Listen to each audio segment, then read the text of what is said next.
The Unreachable Voice, Chapter 1. Hey there, folks. Let me tell you a little story. A story about a guy named Mike. Just your average, disgruntled late-night radio host on the brink of having his show pulled due to abysmal ratings. He thought he'd seen it all, heard it all in his years manning the mic. But on one fateful night, a call came through that would change everything. Mike sat hunched over in the stuffy, dimly lit booth, the only illumination coming from the blinking LEDs on the soundboard and the faint glow of the on-air sign. He fiddled absent-mindedly with the ratty "I want to believe" sticker plastered on his battered laptop, a relic from his more idealistic college days. The coffee in his mug had long gone cold. Suddenly, the phone line crackled to life. Mike straightened up, surprised. Callers were a rarity these days, especially at this witching hour. He cleared his throat and hit the blinking button. "This is 98.6 WKLD, the voice in the void. Who's this?" There was a moment of silence, punctuated by a burst of unnerving static. Then a woman's voice emerged, shaky and distant, like she was lost in a vast cavern. "Hello? Is anyone there?" Mike rubbed his tired eyes, bloodshot from staring at glowing screens in darkened rooms. "I'm here. Who am I speaking to?" "My name is Emily. Please, you have to help me. I don't know where I am. It's not right. The colors, the sounds, everything is wrong." Her voice trembled, on the edge of hysteria. Mike chuckled dryly and leaned back in his creaky chair. Another prank call, he figured. Probably some bored teenagers hopped up on energy drinks and internet urban legends, looking to get a rise out of the local weirdo on the radio. He'd gotten his fair share of those lately. "Sure thing, Emily," he said, letting a hint of sarcasm creep into his tone. "Sounds like somebody slipped a little something extra in your drink tonight, huh? What's the matter? The Upside Down not treating you right?" "No, please, don't hang up," Emily's voice rose frantically. "You don't understand." There was an edge to her plea, a raw desperation that made Mike hesitate. His finger hovered over the disconnect button. Maybe it was the lack of sleep clouding his judgment, but something in her voice rang true. He sighed and settled back in his chair, humoring his curiosity against his better instincts. "All right, I'll bite. What exactly don't I understand?" Emily took a shuddering breath, like she was mustering the courage to put the impossible into words. "This place, it's not possible. The angles are all wrong, the walls bend in ways they shouldn't. And the noises, God, the noises." As she spoke, an icy tendril of unease crept up Mike's spine. He could swear he heard something unsettling in the background of the call, flickering in and out. A grating, discordant cacophony, like metal scraping against metal mixed with an almost organic squelching. It made his skin crawl and his stomach lurch. He pressed the headphones tighter to his ears, trying to pinpoint the elusive sound. "Emily, where exactly are you calling from?" He struggled to keep his voice calm and level. "I don't know." The words burst out of her like a dam breaking.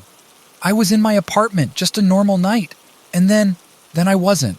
I was here, in this nightmare. Please, you have to believe me. I'm not crazy." Mike's rational mind wrestled with the mounting evidence that this was no ordinary call. His eyes darted nervously to the shadows gathering in the corners of the booth. The tiny hairs on his arms stood straight up. He knew he should write her off, cut the call short.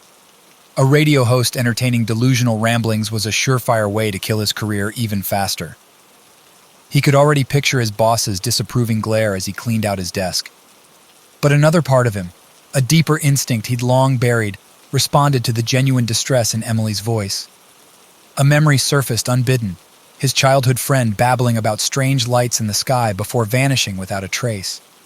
Everyone had dismissed it then, dismissed him, until it was too late.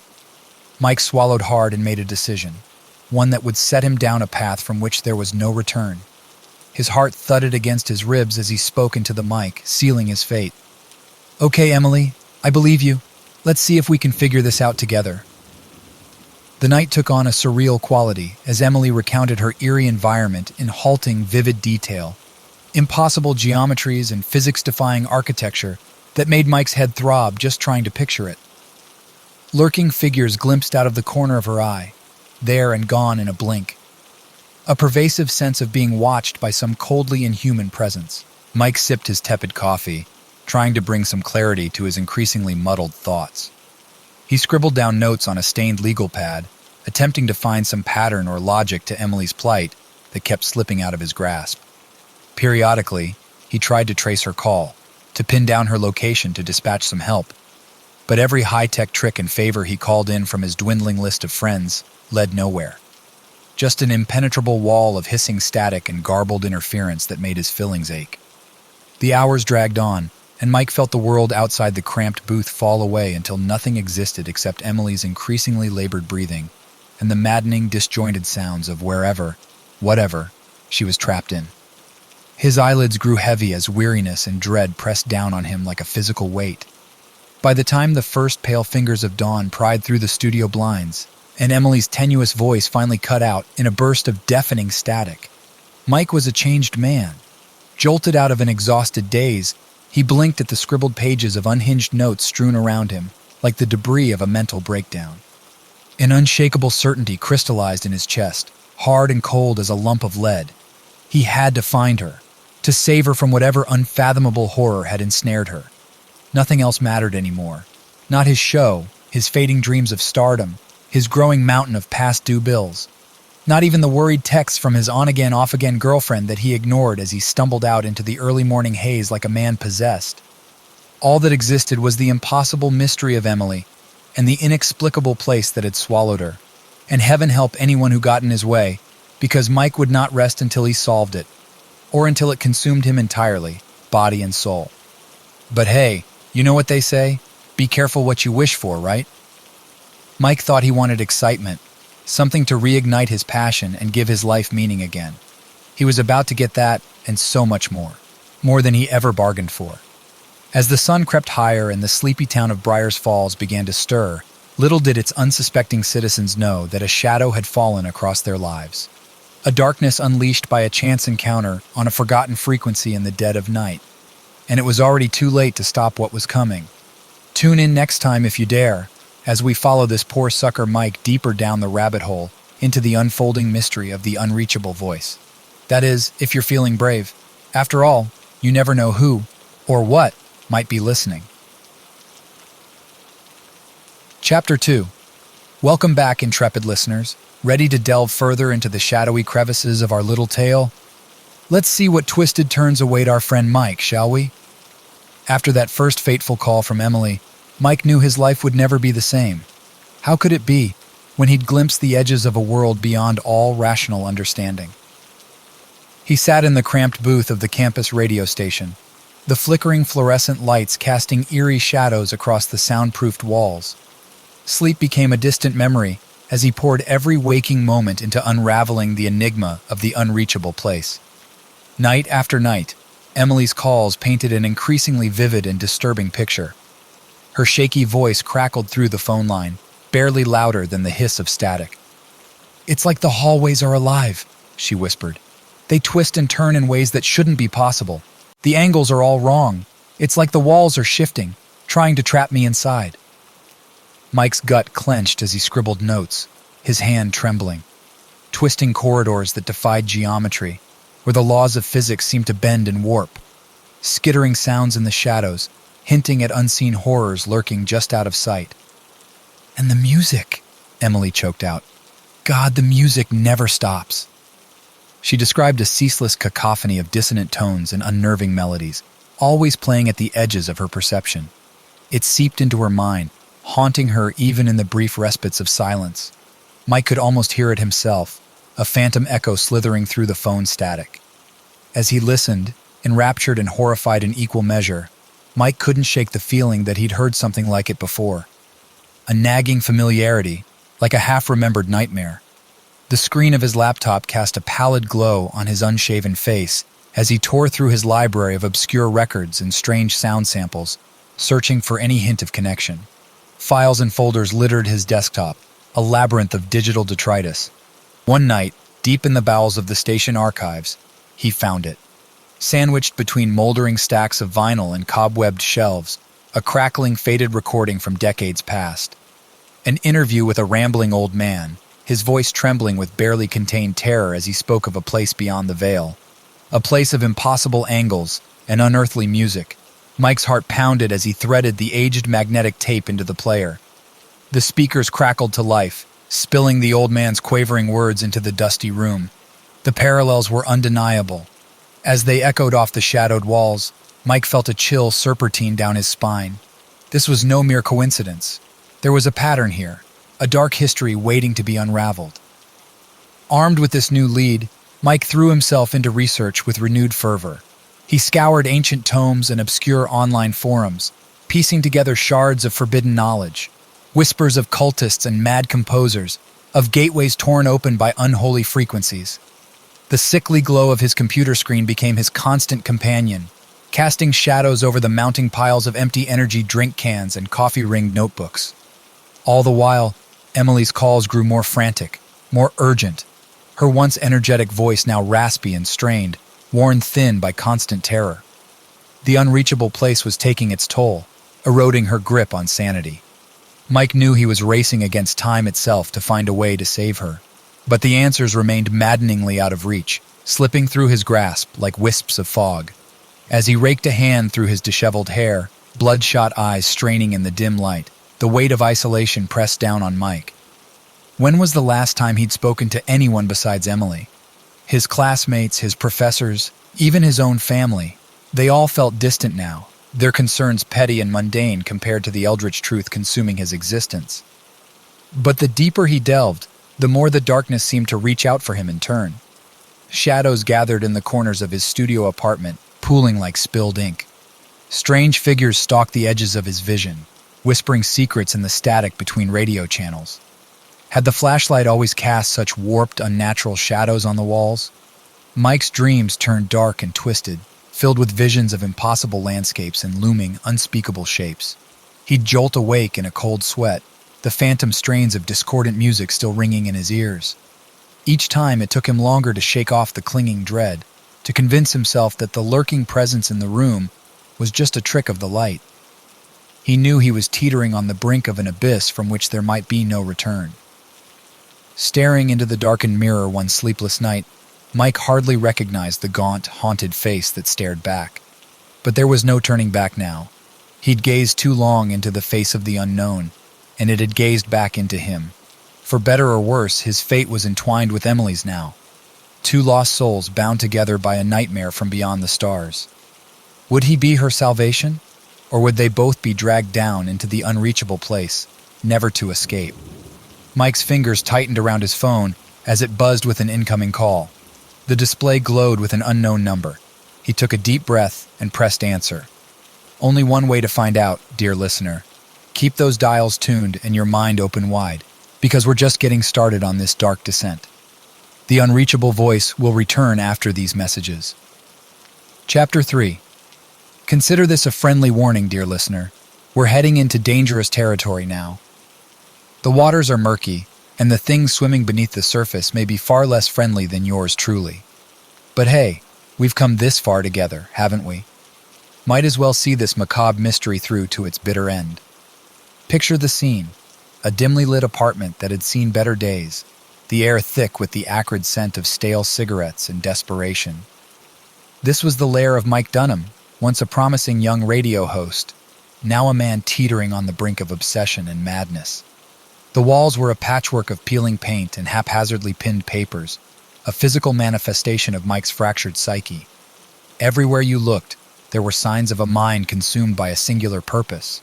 Cryptic notes scrawled on coffee-stained napkins, dog-eared pages torn from ancient library books, and a vast web of red string connecting the disparate pieces of an impossible puzzle. In the center of this chaos sat Mike himself, hunched over a battered laptop, his bloodshot eyes scanning the screen with feverish intensity. He had the look of a man who had forgotten what daylight felt like, his pale skin almost translucent in the ghostly glow of the computer. When was the last time he'd eaten a proper meal, or slept for more than a couple of fitful hours? It was hard to say, but Mike barely registered the physical toll his quest was taking. All that mattered was the truth, the dark secrets he'd spent countless sleepless nights chasing. And now, after months of sifting through the detritus of the occult underbelly of the internet, he was tantalizingly close to a breakthrough. The scattered documents on his desk told a chilling tale, whispers of a place beyond the veil of reality. The Unreachable Place, some called it.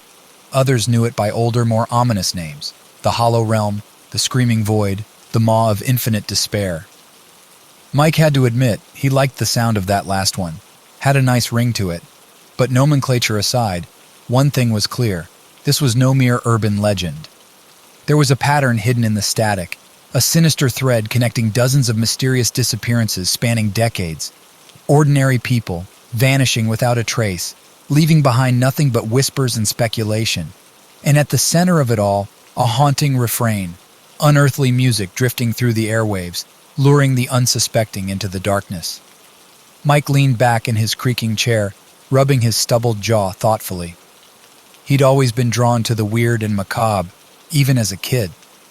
While other children were reading Dr. Seuss, he was devouring dog-eared copies of Lovecraft and Poe, filled with a perverse fascination for the horrors lurking in the shadows of the mundane. Some might call it morbid, but to Mike, it felt like home.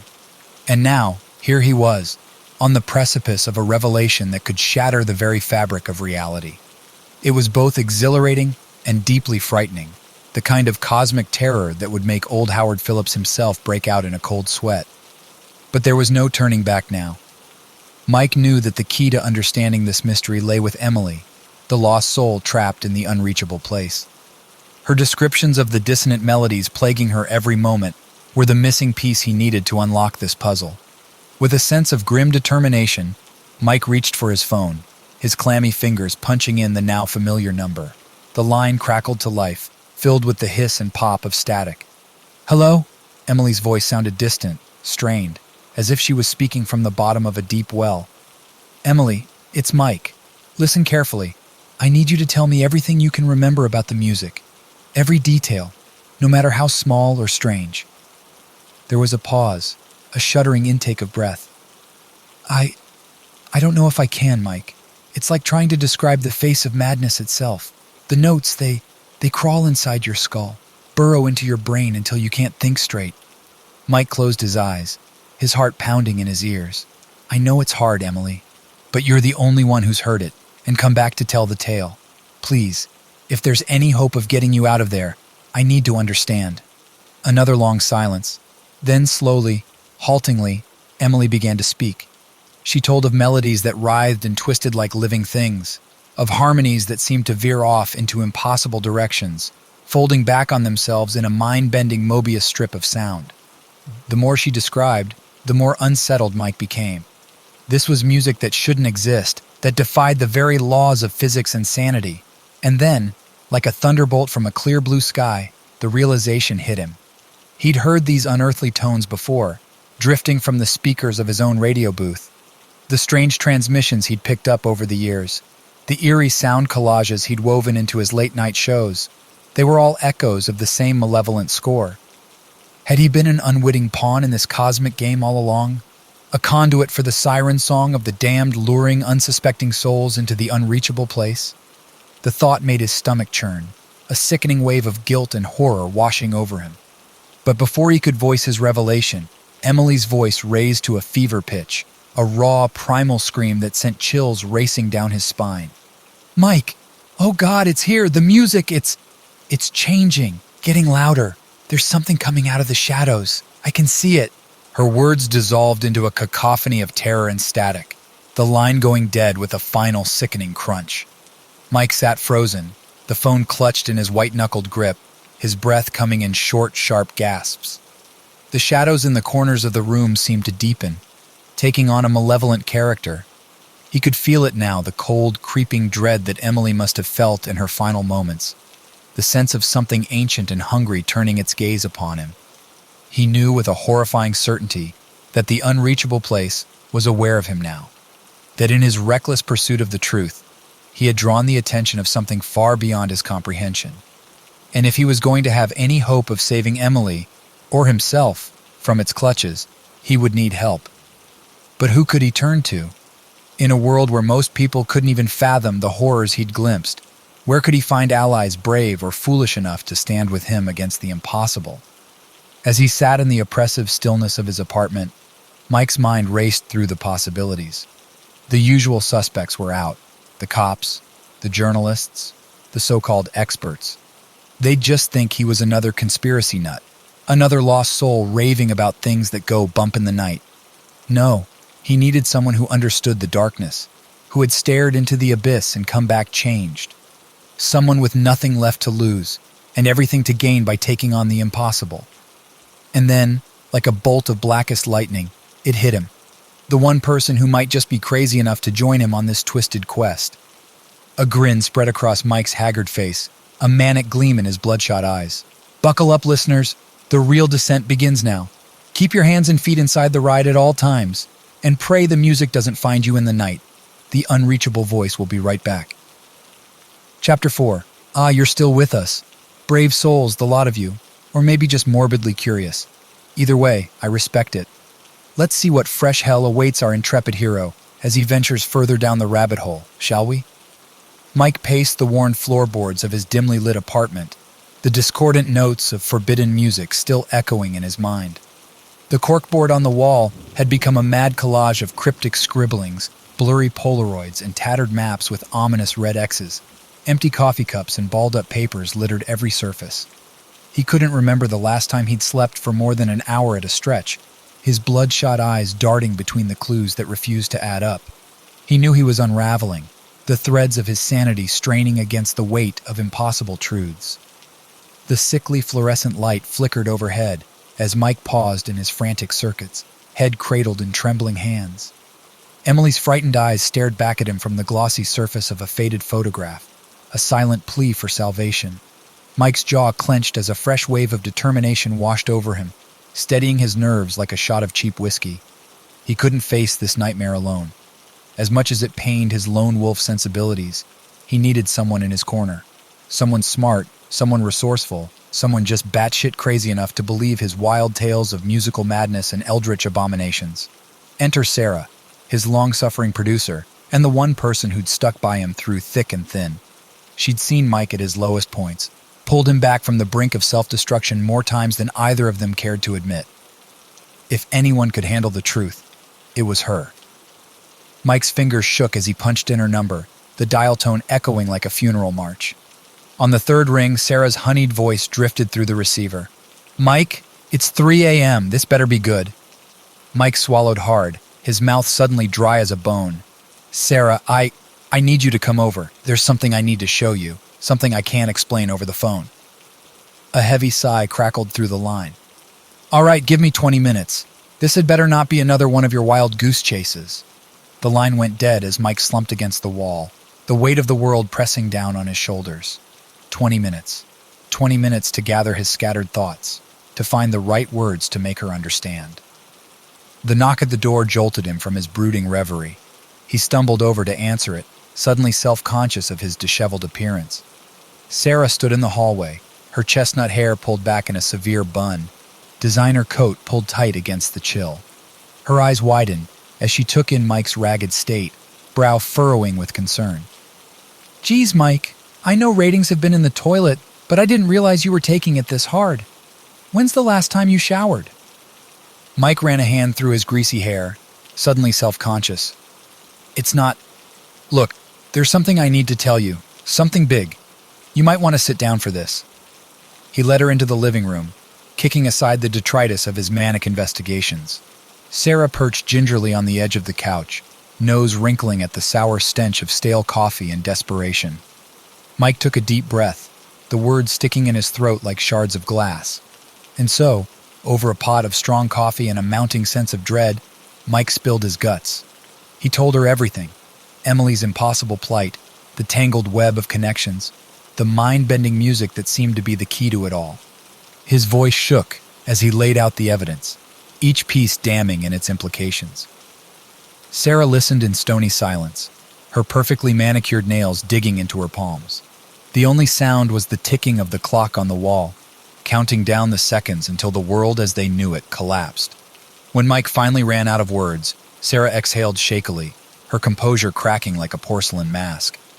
"Jesus, Mike, this is heavy," she whispered, eyes wide with dawning horror. "I mean alternate dimensions, mind control music. It sounds like something out of a bad sci-fi novel." Mike leaned forward, his haunted eyes boring into hers. "But you believe me, right?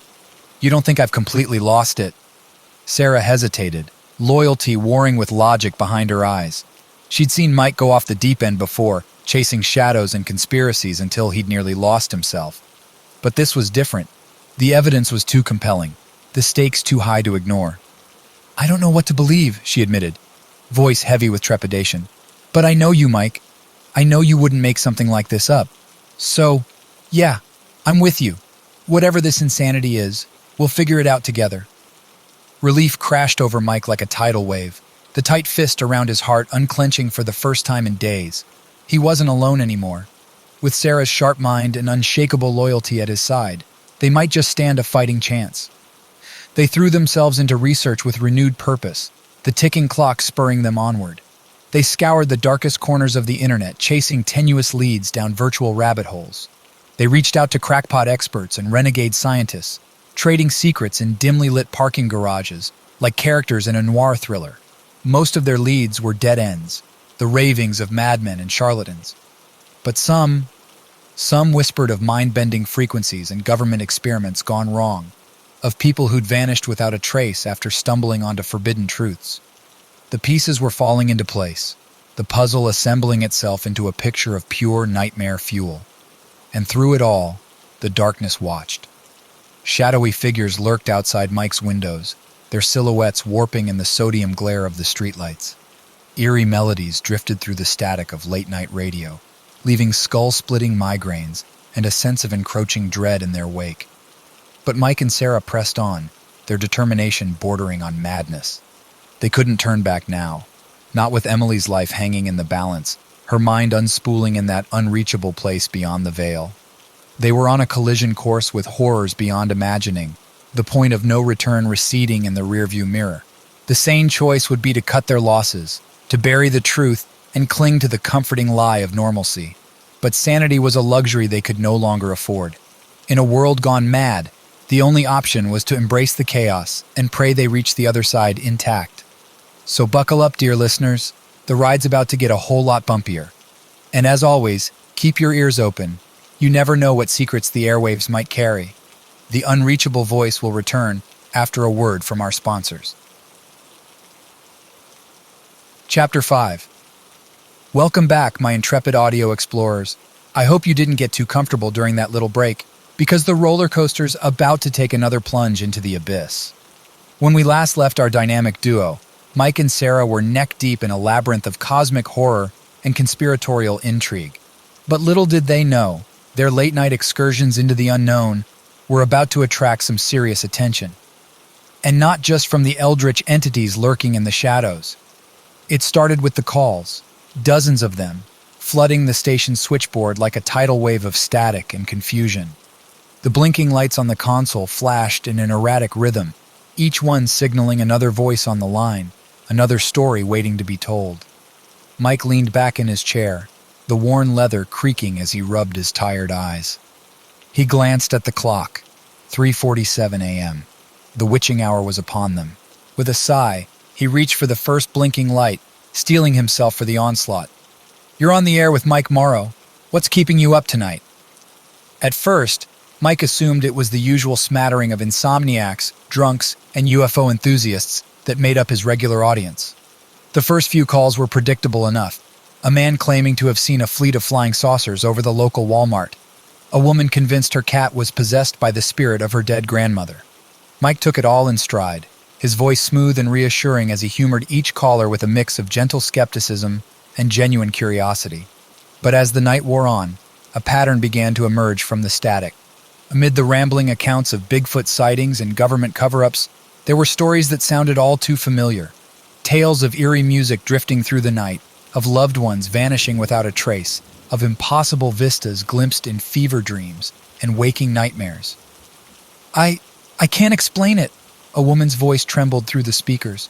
"But ever since I heard that song, that horrible, beautiful song, my husband hasn't been the same.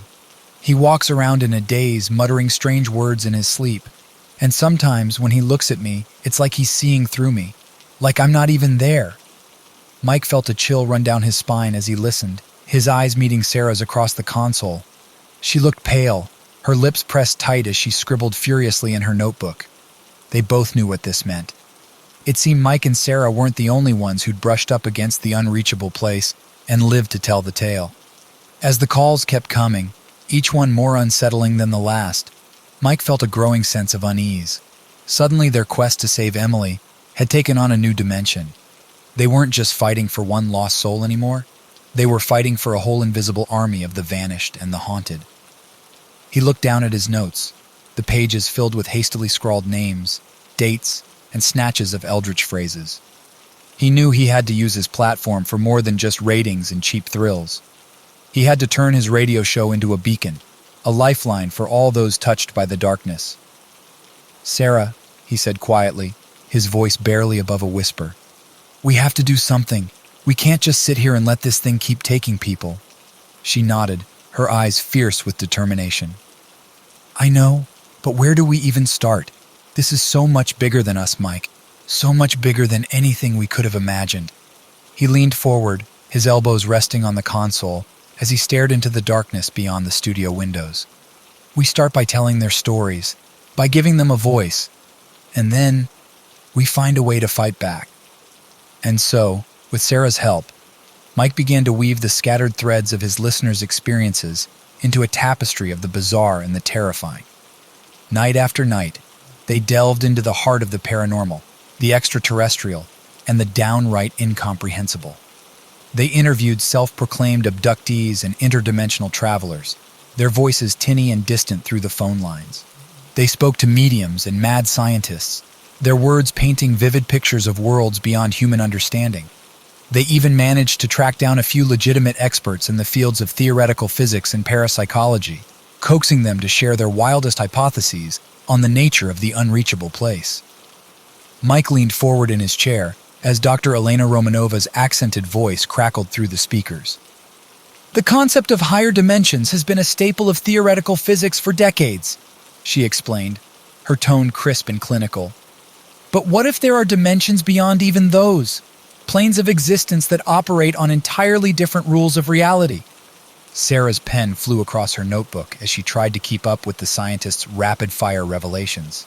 "And you think that's where this unreachable place might be? In one of these other dimensions?" Dr. Romanova paused, the silence heavy with unspoken implications. "It's a possibility, one that many in my field are hesitant to acknowledge. The human mind is simply not equipped to comprehend the true nature of the multiverse. We can barely grasp the concept of a fourth spatial dimension, let alone the countless others that may exist beyond our perception."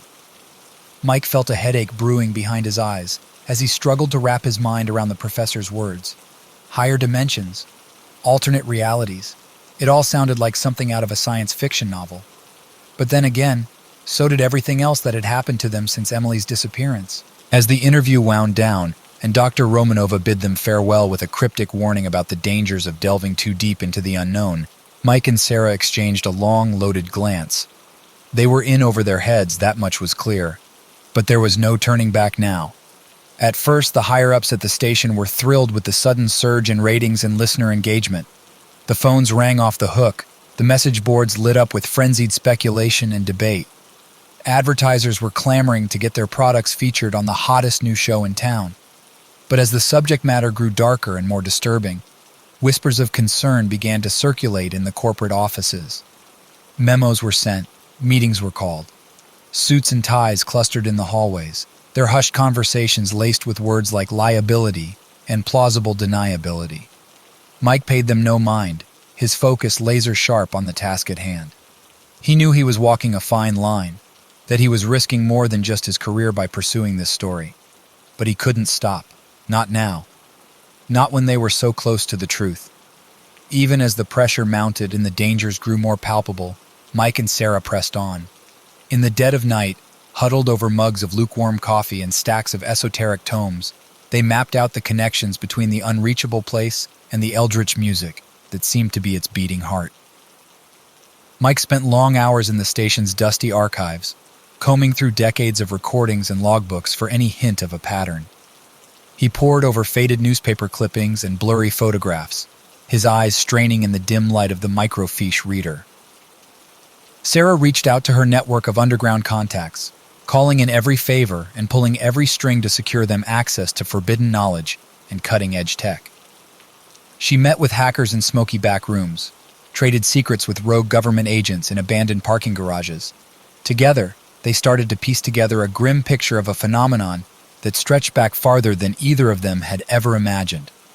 Whispers of ancient cults and long-lost civilizations, of cosmic horrors and mind-bending frequencies that predated the very concept of radio itself.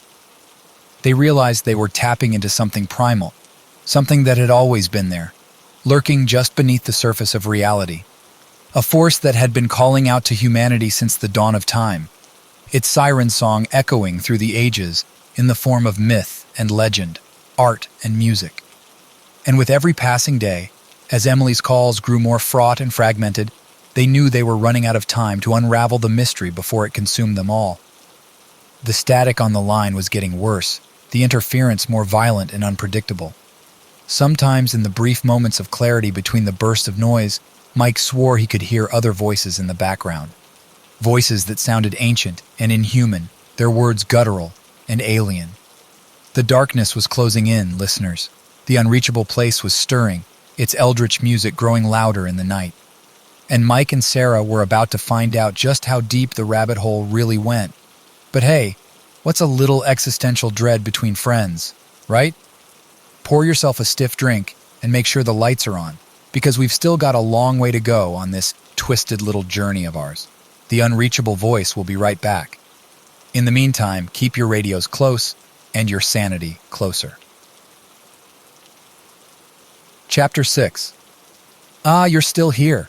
I must say, I'm impressed by your fortitude, dear listeners. Lesser minds would have tuned out long ago, retreating to the comfort of their safe, sane little lives. But not you. You're in it for the long haul, ready to stare into the face of the abyss and see what blinks first. And speaking of the abyss, when we last left our intrepid duo, they were wading deeper into the murky waters of the unreachable place, their minds burdened with eldritch knowledge, and their hearts heavy with the weight of Emily's plight. But even as they struggled to make sense of the mind-bending revelations they'd uncovered, the darkness refused to keep its distance. It seeped into their lives like an insidious fog, blurring the lines between nightmare and reality. For Mike, it started with the dreams. Night after night, he found himself wandering through impossible landscapes of twisted geometry and alien architecture. The sky swirled overhead in sickly shades of bruised purple and bile green, pulsing to the discordant rhythm of that unearthly music. Jagged spires of obsidian clawed at the heavens, their surfaces etched with eldritch glyphs that seemed to writhe when glimpsed from the corner of the eye. He would catch glimpses of Emily in the distance, her form fragmented and distorted like a glitching hologram. Flashes of her face, contorted in silent screams. Echoes of her voice, pleading and desperate, carried on a fetid wind. She flickered in and out of existence, a ghost in the machine of his tortured psyche. Mike would try to run to her, his feet pounding against the oily black stone. But with each step, the ground beneath him would shift and warp, sending him tumbling through endless voids and fractal abysses. Up became down, inside became out, and reality twisted into Escher-esque nightmares of impossible angles and non-Euclidean geometry. And always, just at the edge of his perception, there was a presence watching him with cold, inhuman intent. A vast, ancient intelligence, as far beyond his comprehension as he was to an amoeba. It observed his struggles with the detached curiosity of a scientist studying a bug pinned to a slide. He would wake in a cold sweat, his sheets tangled around his thrashing limbs, the echoes of that eldritch music still ringing in his ears like tinnitus from hell. But the waking world proved to be little refuge from the horrors that haunted his sleep. Strange things began to happen around the radio station. The on-air sign flickered and buzzed, strobing in erratic patterns that made the eyes ache. Dials spun wildly of their own accord, jumping frequencies at random. Equipment would malfunction in bizarre ways, spitting out garbled transmissions and eerie, distorted frequencies that sounded like the death rattles of alien gods. Shadows gathered in the corners of the recording booth, pooling in unnatural shapes that seemed to move when glimpsed peripherally. A chill seeped into the air, the kind of bone-deep cold that no amount of heat could banish. The very walls seemed to hum with a subsonic vibration, a bass note of cosmic horror.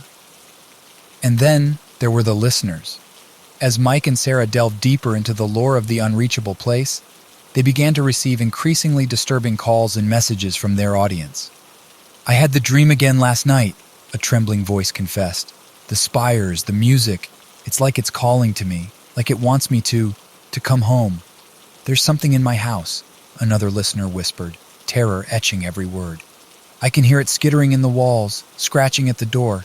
I'm afraid to look, but I think it might be wearing my wife's skin.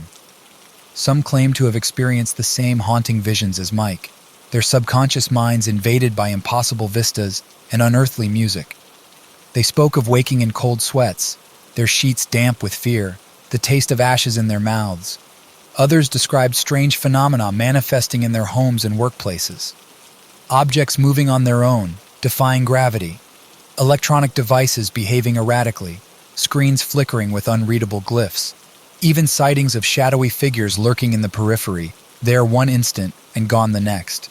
It was as if the act of simply tuning into the show, of opening their minds to the possibility of the unreachable place, had marked them in some way. Like the eldritch frequencies had wormed their way into their psyches, planting seeds of cosmic horror that were now blooming in the fertile soil of their imaginations.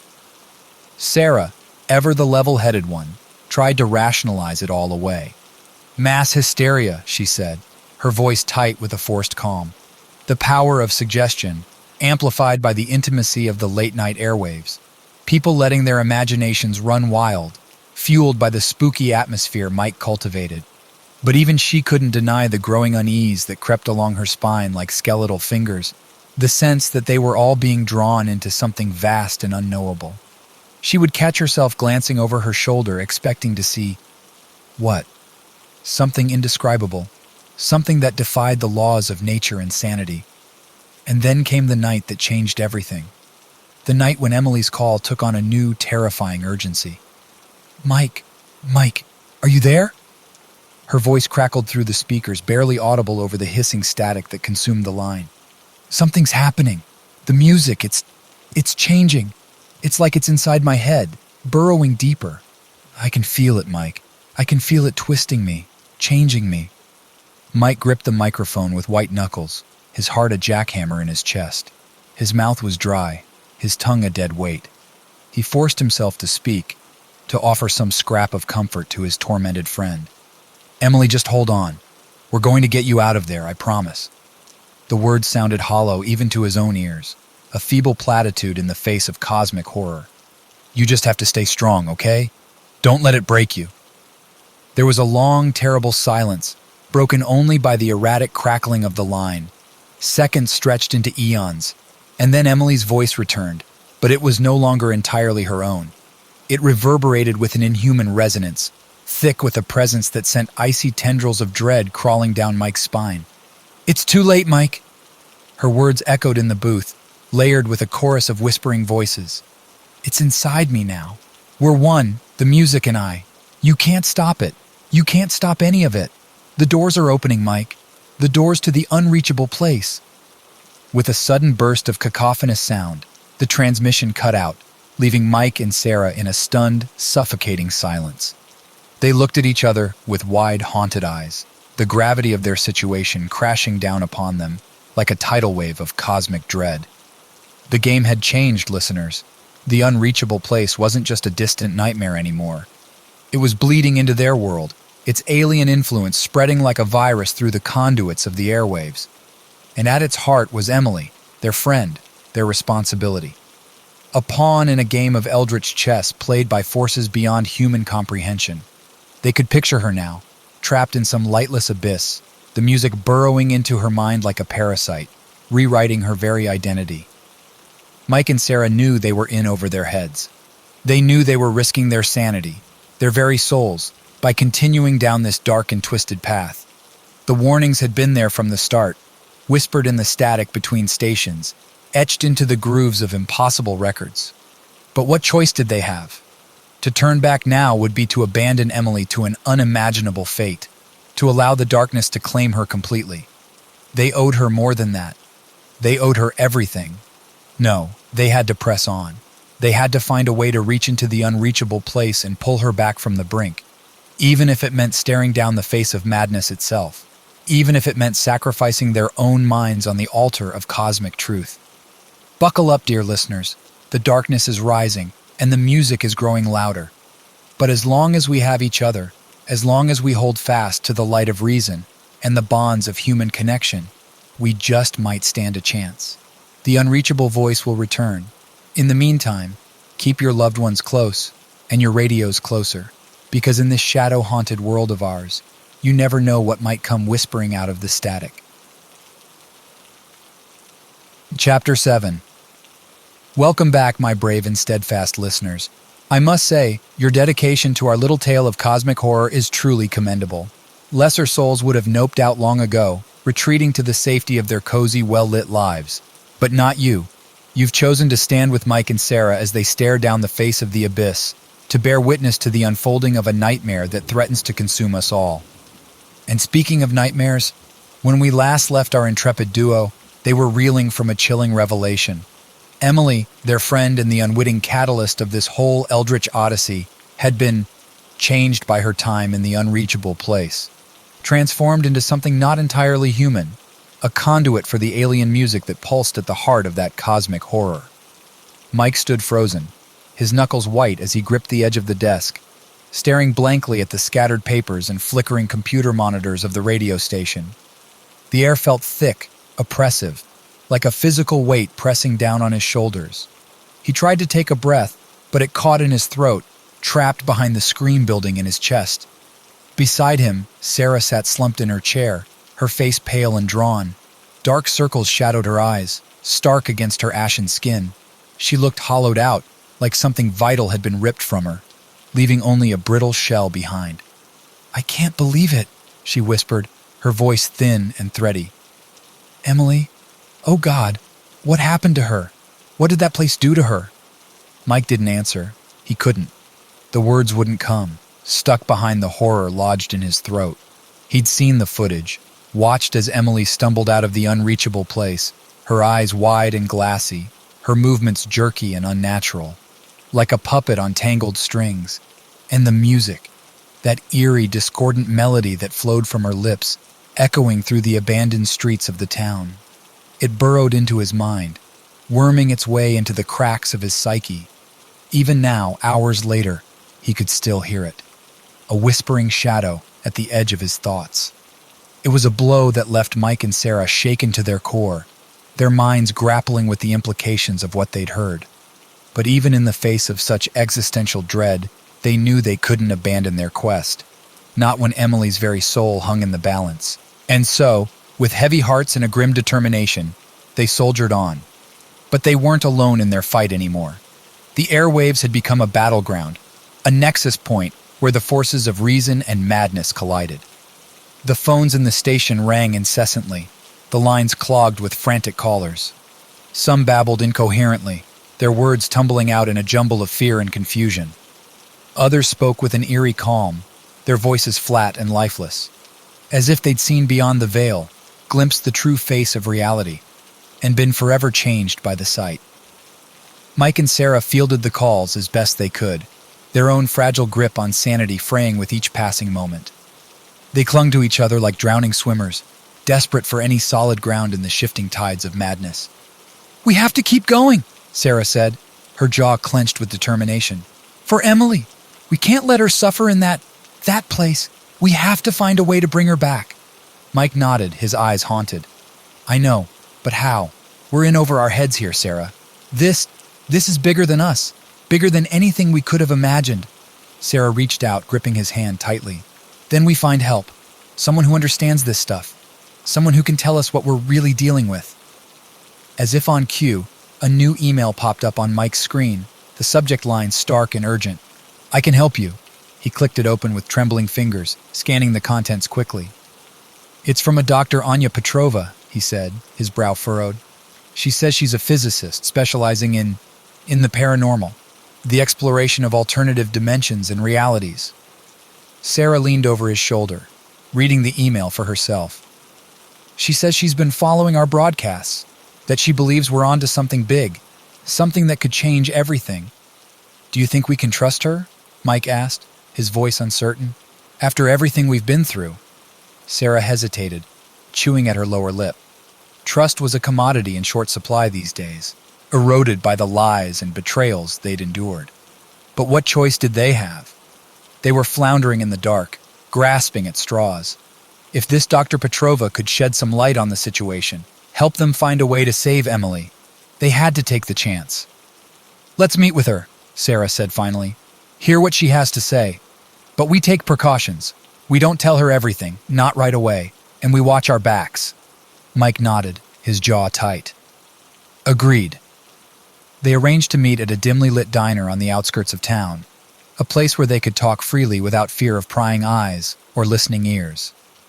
Dr. Petrova was already waiting when they arrived, her severe features softened by the warm glow of the neon signs. She was younger than Mike had expected, her dark hair pulled back in a tight bun, her brown eyes sharp and probing behind wire-rimmed glasses. She wore a crisp white lab coat over a black turtleneck, the stark contrast giving her an air of clinical detachment. "Thank you for meeting with me," she said, her voice clipped and precise. "I know you have no reason to trust me, but I assure you, my interest in your case is purely academic. I've been studying the phenomenon you've been investigating for years, trying to understand its true nature." "And what have you found?" Sarah asked, leaning forward intently. Dr. Petrova steepled her fingers, her gaze distant. "The unreachable place? It's not just a physical location. It's a tear in the fabric of reality itself, a gateway to another dimension, one governed by laws and forces beyond our understanding."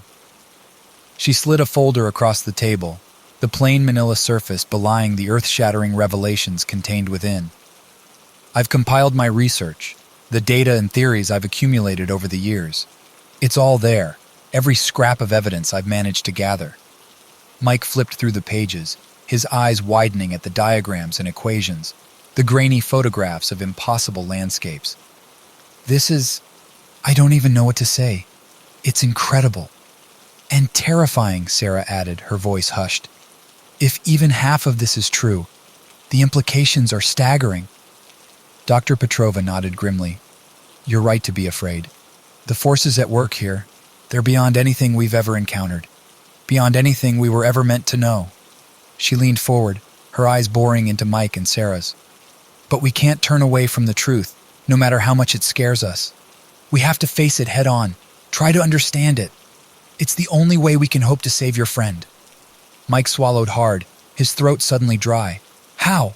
How do we bring Emily back from that place?" The doctor's expression turned calculating, her mind racing behind her eyes. "I have some theories, some ideas I've been working on. Ways to manipulate the fundamental frequencies of reality, to create a stable portal between our dimension and the one beyond." She reached into her bag and pulled out a sheaf of papers, dense with equations and diagrams. "But it's risky. The slightest miscalculation could tear the fabric of space-time itself, unleash forces we can't hope to control." Sarah reached out, her hand trembling as she took the papers from Dr. Petrova. "We have to try," she said, her voice thick with emotion. "For Emily. We can't leave her trapped in that nightmare." Mike nodded, his jaw set with determination. "Whatever it takes, we'll do whatever we have to do to bring her back." Dr. Petrova looked at them both, her gaze searching. "I hope you understand what you're getting into. The road ahead, it won't be easy, and there's no guarantee of success." "We know," Mike said, his voice steady, "but we don't have a choice. We can't abandon Emily. We won't." The doctor nodded, a glimmer of respect in her eyes. "Very well, then let's get to work." They spent the next few hours poring over Dr. Petrova's research, trying to wrap their minds around the mind-bending concepts and equations. It was like trying to learn a new language, one without words or grammar, only pure mathematics and theoretical physics. But slowly, painfully, they began to grasp the basic principles. The idea of resonant frequencies, of vibrational energies that could bridge the gap between dimensions. The notion of using sound waves to create a stable portal, a gateway to the unreachable place. It was a long shot, a desperate gamble against the unknown. But it was more than they'd had before, more than just helpless terror in the face of cosmic horror. As the night wore on, they began to formulate a plan. Dr. Petrova would return to her lab, refine her equations and run simulations. Mike and Sarah would continue their investigations, gather more data on the unreachable place and its effects on the town.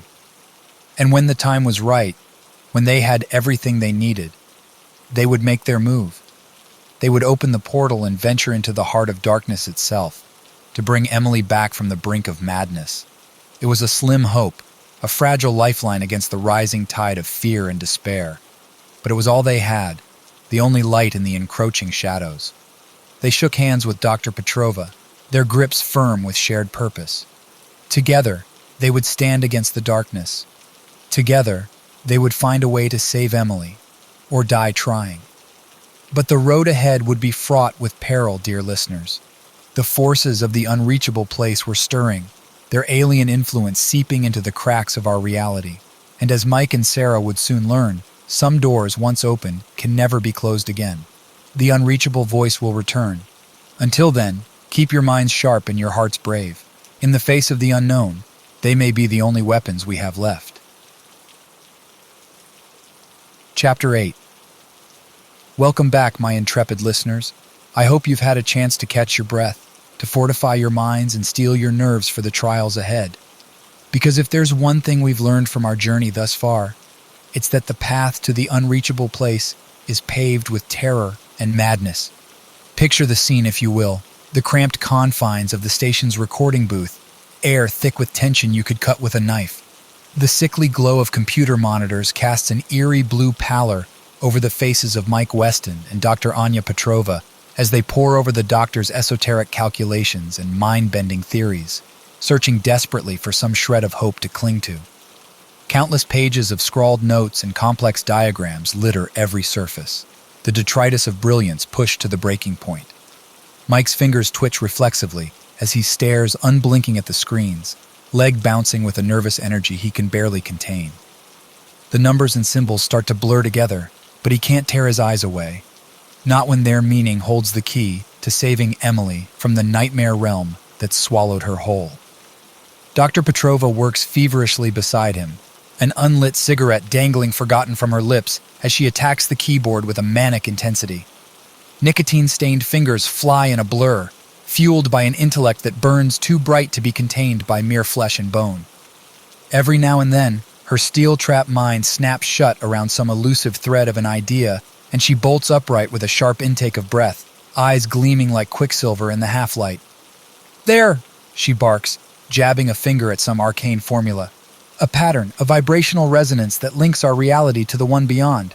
If we can find a way to amplify it." Beyond the soundproof glass, Sarah watches the pair with a gnawing sense of unease, her nails digging little crescent moons into her palms.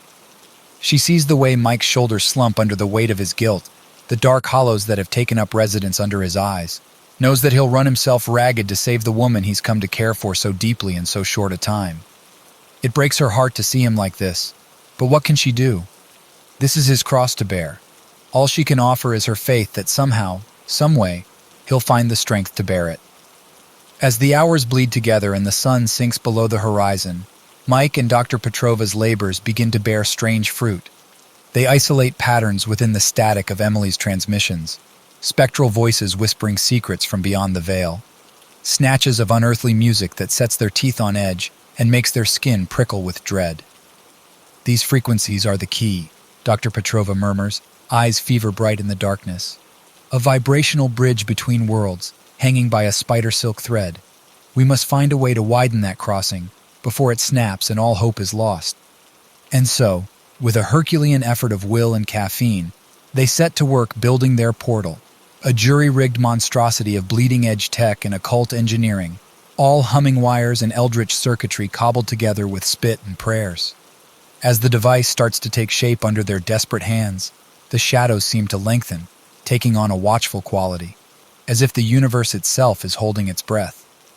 Sarah does what she can to help, braving the station's dingy supply closet to hunt down components, trying not to flinch at every skittering movement in the dark corners. She keeps the coffee coming in a steady stream, as much for her own nerves as for Mike and Dr. Petrova's. Each scorched, bitter mouthful a tether to the world outside the recording booth, where things still make some kind of sense. Finally, as the first gray light of dawn seeps through the drawn blinds, their ungodly creation shudders to life. A seething knot of wires and circuit boards, it pulses with an inner light that has no earthly right to be, setting the air thrumming like a plucked guitar string. Dr. Petrova makes some final adjustments, fingers shaking with exhaustion and barely suppressed excitement. "It will need to be tested," she says in a near whisper, not trusting her voice not to break. "But in theory, this is our doorway to the unreachable place." Mike can only nod, his heart so far up in his throat he might choke on it. He knows, with the same nightmarish certainty that's dogged his every step, that walking through that shimmering portal might well be a one-way trip, that for every Emily trapped in the lightless labyrinth beyond, there could be 1,000 twitching, writhing Mike things, minds shattered like funhouse mirrors. But what choice does he have? To leave her to that fate, abandoned and alone? It would haunt him to the end of his days. And so he steels himself as best he can, packing a bag with what meager supplies he can muster.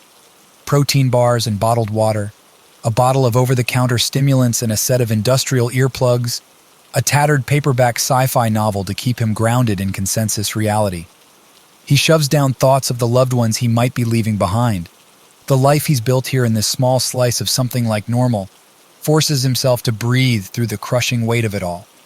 As the sun climbs to its apex, they power up the device for its first true test. For a heart-stopping instant, reality shrieks and bucks like a thing alive, strobing lights and impossible colors bleeding together until Mike's skull feels like it might split in two. Gale-force winds whip through the cramped space, scattering papers like startled doves. The taste of copper floods Mike's mouth as something ruptures behind his eyes. Then, between one blink and the next, the world snaps back into focus, and the portal gapes open before them, a dizzying spiral of light and shadow that sings with discordant voices. Mike and Dr. Petrova gape at it, equal parts awestruck and terrified, the eldritch glow painting their faces in sickly shades of awe. "Last chance to turn back," Dr. Petrova says shakily, not taking her eyes from the hypnotic swirl. "We're in uncharted territory now. The rules we take for granted might not apply on the other side." Mike just looks at her, a muscle working in his jaw. "You know I can't. Not while there's still a chance." He turns to Sarah, apology and gratitude warring behind his eyes. "If I don't—" "No." She cuts him off fiercely, dashing away tears with the back of one shaking hand. "Don't you dare say goodbye, Mike Weston. You're coming back, you hear me? Both of you. I'll keep the home fires burning until you do." A ghost of a smile touches his lips at that. "I know you will," he says softly. "You always do." And with one last deep breath, he turns to face the unknown, forces himself to put one foot in front of the other, crossing the event horizon into a world where the old rules no longer apply. Overhead lights flicker and buzz as he passes beneath them, the laws of electromagnetism straining to contain the building charge. Behind him, Dr. Petrova and Sarah's agonized faces are limned in St. Elmo's fire. Then he's through, the membrane between realities parting like a soap bubble, and with a shuddering, unearthly sigh, the portal blinks out of existence behind him, leaving only a scorched outline on the studio floor to mark its passing. Silence falls like a shroud in the recording booth, thick and smothering. Sarah wraps her arms around herself like she's trying to physically hold herself together. Dr. Petrova just stares into the empty air, where the doorway stood, eyes haunted. "And now we wait," she says hoarsely, "and pray to gods we've never believed in that he finds his way back to us." What fresh hells await our erstwhile hero on the other side of the looking glass, dear listeners? What sanity-blasting secrets lurk in the non-Euclidean angles of the unreachable place, hungry for an uncautioned mind to unravel? Only time and the unfolding nightmare will tell. But the unreachable voice will be here to whisper every twist and turn to you, an eyeless witness to the dark ballet about to begin. So keep your ears to the speaker and your hearts armored in what little light you can muster. The hour of reckoning is at hand, and it will not be denied its tribute of terror. The unreachable voice will return. Pray that it does not return alone. Chapter 9.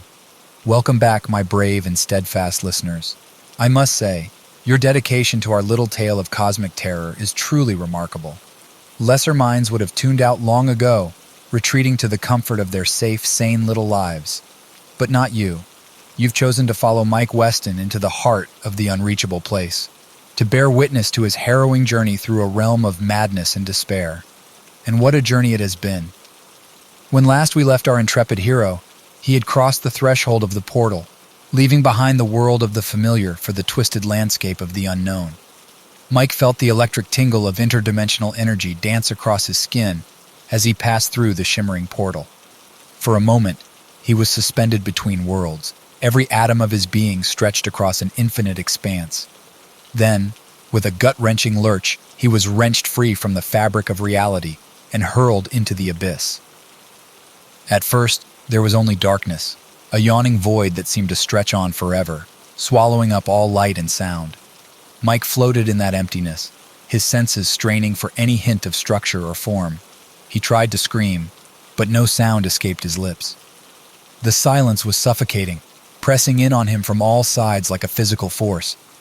But then, slowly, the darkness began to take shape around him. Swirling patterns of color and geometry, twisting and folding in on themselves like the fevered imaginings of a madman's kaleidoscope. Noxious greens and sickly yellows bled into pulsing crimsons and bruise-like purples, painting a landscape of unimaginable horror. Mike felt a sickening lurch in his stomach as gravity reasserted itself, pulling him down towards a surface that seemed to materialize out of the chaos. His feet hit the ground with a jarring thud, and he found himself standing in a world beyond his wildest nightmares. The sky above him was a writhing mass of impossible colors, hues that had no name in any human tongue. It churned and boiled like a witch's cauldron, spewing forth grotesque shapes that seemed to defy the laws of physics. Lidless eyes and grasping tentacles swam through the miasma, twisting into impossible geometries that hurt the mind just to look at. The ground beneath his feet was a jagged patchwork of twisted rock and pulsing flesh, as if the very landscape was alive and suffering. Veins of sickly green ichor pulsed just beneath the surface, and grotesque polyps rose from the earth like obscene fungi. Each step sent shudders of revulsion through Mike's body as his feet sank into the spongy organic terrain. And everywhere, the music played, that discordant, maddening melody that had haunted Emily's transmissions, that had wormed its way into the dreams and waking thoughts of all who heard it. It echoed through the air like a physical force, thrumming in Mike's bones and setting his teeth on edge. The notes seemed to writhe and contort, taking on a life of their own as they burrowed into his skull. Mike pressed his hands to his ears, trying desperately to block out the cacophony. But it was no use. The music was inside him now, resonating in the very marrow of his bones. He could feel it changing him, twisting his thoughts and perceptions until he could no longer be sure what was real and what was just another hallucination spawned by this nightmare realm.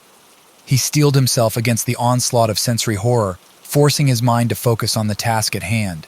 He had to find Emily, had to reach her before the unreachable place could claim her completely. He pictured her face, her warm brown eyes and quick, easy smile. The memories felt distant now, like faded photographs from another lifetime. But they were all he had left to cling to in this mad realm. But how? In this twisted realm, where the laws of physics and reason held no sway, how could he hope to navigate? How could he even begin to search for one lost soul amidst the endless expanse of madness? Mike scanned the hellish landscape, his eyes straining to penetrate the writhing fog. For a moment, he caught a glimpse of something moving in the distance, a vaguely human shape silhouetted against the chaos. His heart leapt with a surge of desperate hope. Could it be her? Had he finally found Emily in this accursed place? As if in answer to his unspoken plea, the figure turned, moving towards him with a jerky, unnatural gait that sent shivers of unease down Mike's spine. It shambled forward, its limbs twitching and spasming in a grotesque mockery of human movement. Mike called out, his voice swallowed up by the cacophony of the music. But the figure seemed to hear him, its head snapping towards him with an audible crack. And as it drew closer, Mike felt his blood run cold. It was Emily, but not the Emily he knew, not the vibrant, desperate woman who had reached out to him across the airwaves. This Emily was a twisted mockery of herself, her once bright eyes now dull and lifeless, her skin mottled with the same sickening hues as the sky above. Her face was a mask of agony, her features contorted into a rictus grin that exposed far too many teeth. Thin rivulets of ichor trickled from the corners of her eyes and mouth, staining her pallid flesh with streaks of venom green. She staggered towards him, her movements jerky and uncoordinated, as if she were a marionette controlled by some unseen puppeteer. And as she drew closer, Mike could see the reason for her unnatural gait. Her body was twisting, warping before his very eyes. Limbs elongating and bending at impossible angles, flesh rippling and bulging as if something were trying to claw its way out from within. Her skin stretched and tore, revealing pulsing masses of alien tissue that writhed and squirmed with a grotesque vitality. Mike fought down a surge of nausea, his mind reeling with horror. "Emily," he choked out, his voice cracking with emotion. "Emily, it's me. It's Mike. I'm here to help you, to bring you home." Emily's head tilted to the side, her neck bending at an angle that would have snapped a normal human spine. "Home," she rasped, her voice a grating parody of its former self. "There is no home. There is only the music, only the unreachable place." The words sent a chill down Mike's spine. He searched her face for any glimmer of the woman he once knew, any spark of humanity buried beneath the layers of corruption and madness. But there was nothing, only a yawning emptiness that mirrored the void that surrounded them. Mike shook his head fiercely, tears stinging his eyes. "No, that's not true. You're still in there, Emily. You're still human. You can fight this. You can come back with me." But even as he spoke the words, he knew they were a lie. The Emily he had known, the Emily he had fought so hard to save. She was gone, consumed by the madness of the unreachable place. The realization hit him like a physical blow, driving the air from his lungs and sending him staggering back. He had failed her, failed to reach her in time, failed to pull her back from the brink of oblivion. And now she was lost to him forever, trapped in this nightmare realm for all eternity. And in that moment of despair, as the weight of his failure crashed down upon him like a tidal wave of anguish, Mike felt something else stirring within him. A flicker of consciousness, a presence that was not his own. "Welcome, Mike Weston," a voice whispered in his mind, a voice that was at once intimately familiar and utterly alien. "We have been waiting for you." Mike reeled back, his eyes widening with shock. What are you?" he gasped, his voice trembling with fear. The voice chuckled, a sound like the rustling of dead leaves. "We are the music, Mike. We are the unreachable place, and now you are a part of us." Mike felt a surge of terror, a primal revulsion at the thought of being subsumed into this nightmare realm. But even as he struggled against the invading presence, he could feel it taking root in his mind, twining through his thoughts like a cancerous growth. "Don't fight it," the voice purred, its tone seductive and cloying. "Embrace the music, Mike. Embrace the madness. It is the only way to save Emily, to save yourself." Images flashed through Mike's mind, twisted visions of Emily's face, of the two of them entwined in a grotesque embrace as the music played on. He saw himself surrendering to the siren call of the unreachable place, his body and mind warping and twisting until he was no longer human, no longer sane. Mike shook his head, tears streaming down his cheeks. "No," he whispered, his voice a broken rasp. "I won't let you take me. I won't let you win." But even as he spoke the words, he could feel his resolve crumbling, his will bending to the inexorable pull of the unreachable place. And as Emily's twisted form loomed over him, her eyes glowing with an inhuman hunger, Mike knew that his fate was sealed. The music swelled around him, a deafening crescendo of madness and despair. And as it filled his mind, his very soul, Mike Weston ceased to exist, his identity swallowed up by the all-consuming void of the unreachable place. What horrors await him now, dear listeners? What nightmares will he endure? Trapped for all eternity in a realm beyond human understanding. Only the music knows. But one thing is certain. The unreachable voice will be there to chronicle his descent, to bear witness to the unfolding of a tragedy as old as time itself. Until then, keep your radios tuned and your hearts braced. The darkness has claimed another victim, and the symphony of madness plays on. The unreachable voice will return, but will Mike Weston ever be the same again? Chapter 10. Greetings once again, my faithful listeners. I must say, I'm impressed by your resilience, your willingness to peer into the darkest corners of the human psyche. It takes a special kind of courage to face the horrors of the unreachable place head-on, to stare into the abyss and dare it to stare back. But then again, perhaps you have no choice. Perhaps, like Mike Weston, you too have been touched by the music, your minds forever attuned to the discordant frequencies of madness. Speaking of our intrepid hero, When last we left him, he had fallen prey to the insidious influence of the unreachable place, his very identity subsumed into the nightmare realm. It seemed that all hope was lost, that the darkness had claimed him for its own. But even in the depths of despair, there are those who refuse to give in, who cling to the faintest glimmer of light in the all-consuming void. And for Mike Weston, that light came in the form of Sarah Torres. Back in the waking world, Sarah had been keeping vigil by the portal, her heart heavy with worry for her friend and colleague. She knew the risks he had taken, the sacrifices he had made in his quest to save Emily.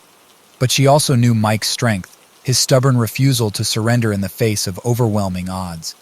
And so, as the hours turned to days and the days to weeks, Sarah refused to give up hope.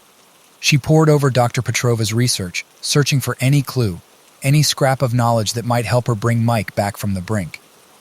She reached out to the listeners, to the ever-growing community of those touched by the unreachable place. She listened to their stories, their theories, their desperate pleas for help and understanding. And slowly, painstakingly, a pattern began to emerge. Whispers of ancient texts and forgotten lore, of rituals and incantations that could pierce the veil between worlds. Sarah followed the trail, her determination growing with every step, every hard-won revelation. It was not an easy path. The forces arrayed against her were vast and implacable, the agents of the unreachable place ever watchful for any who dared to challenge their dominion. Sarah found herself beset by strange visions and eerie phenomena, her grip on reality fraying at the edges. But still she pressed on, driven by a fierce loyalty to her friend and a burning need to see justice done. And at last, after countless sleepless nights and harrowing brushes with the unknown, Sarah found what she was looking for. It was a ritual, an ancient rite passed down through generations of mystics and madmen. A way to enter the unreachable place, to navigate its twisted corridors and confront the entities that dwelt within. Sarah knew the risks, knew that to attempt such a thing was to court madness and destruction, but she also knew that it was Mike's only chance, the only way to bring him back from the nightmare realm that had claimed him. And so, with a heavy heart and a steely resolve, Sarah Torres stepped into the portal once more. But this time, she did not go alone. At her side stood Dr. Petrova, her face grim with determination, and a handful of brave listeners who had answered Sarah's call to arms. Together, they plunged into the heart of the unreachable place, their minds shielded by ancient wards and their spirits buoyed by the bonds of friendship and purpose. The landscape that greeted them was a twisted mockery of reality, a kaleidoscope of impossible colors and mind-bending geometries. The music was everywhere, pulsing through the air like a physical force, tugging at their thoughts and emotions with insidious hooks. But Sarah and her companions pressed on, their wills hardened by the trials they had endured. They followed the twisting paths of the unreachable place, guided by snatches of half-remembered lore and flashes of gut instinct. And at last, in a chamber that pulsed with a sickening otherworldly light, they found him. Mike Weston, or what was left of him, a twisted, gibbering wreck of a man, his mind shattered by the relentless assault of the music.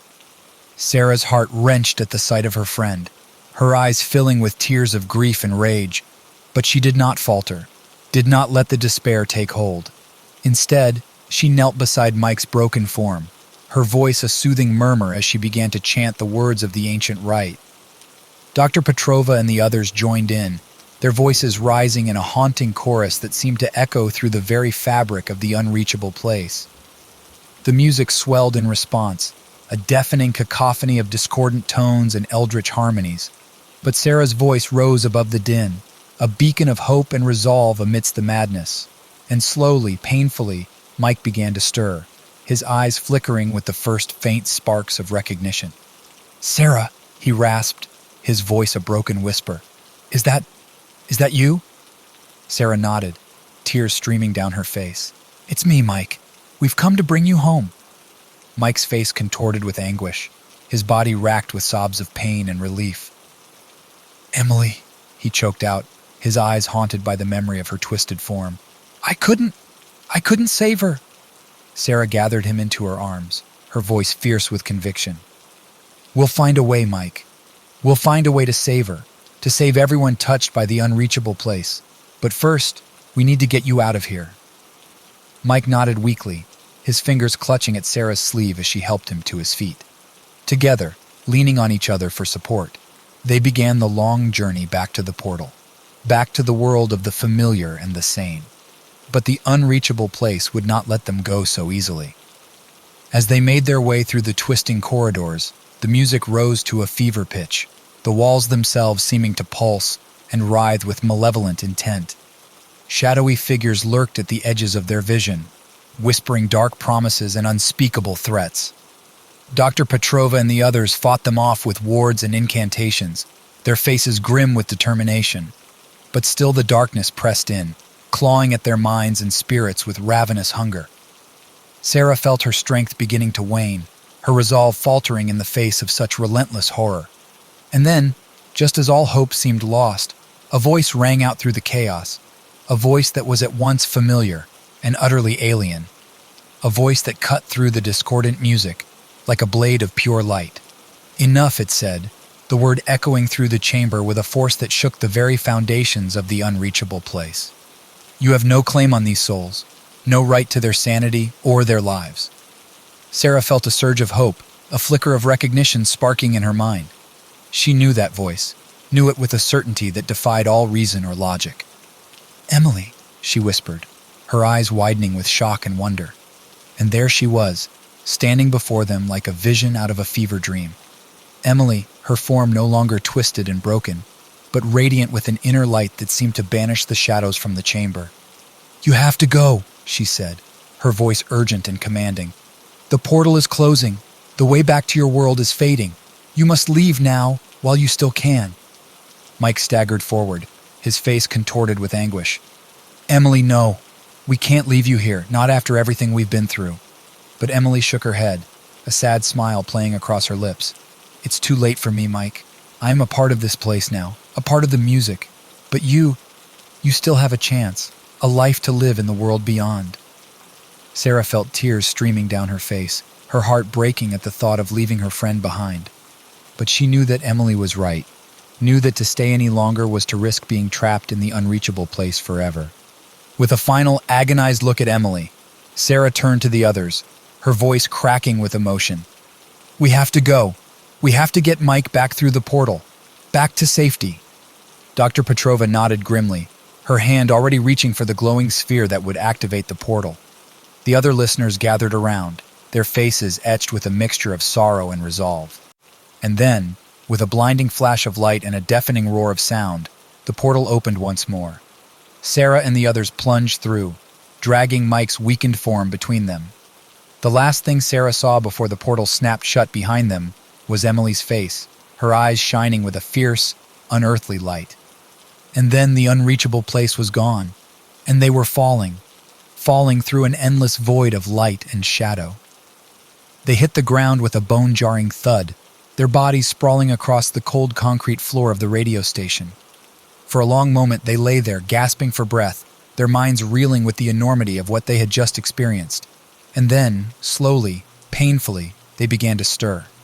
Mike sat up, his face haggard and his eyes haunted, but alive. Blessedly alive and sane. Sarah and Dr. Petrova helped him to his feet, their own faces streaked with tears of relief and exhaustion. They had done it. They had brought Mike back from the brink, had snatched him from the jaws of madness and despair. But the cost had been high, and the scars would linger long after the music had faded from their minds. Emily was gone, lost to the unreachable place, a sacrifice to the forces of chaos and entropy. And the portal was closed, the way back to that nightmare realm sealed forever. But even as they mourned their losses and struggled to make sense of their shattered reality, Sarah and the others knew that their fight was far from over. The unreachable place was still out there, still waiting, still hungry for the souls of the unwary and the unprotected. And so, with heavy hearts and unbreakable resolve, they turned their faces to the future, to the long and difficult road ahead.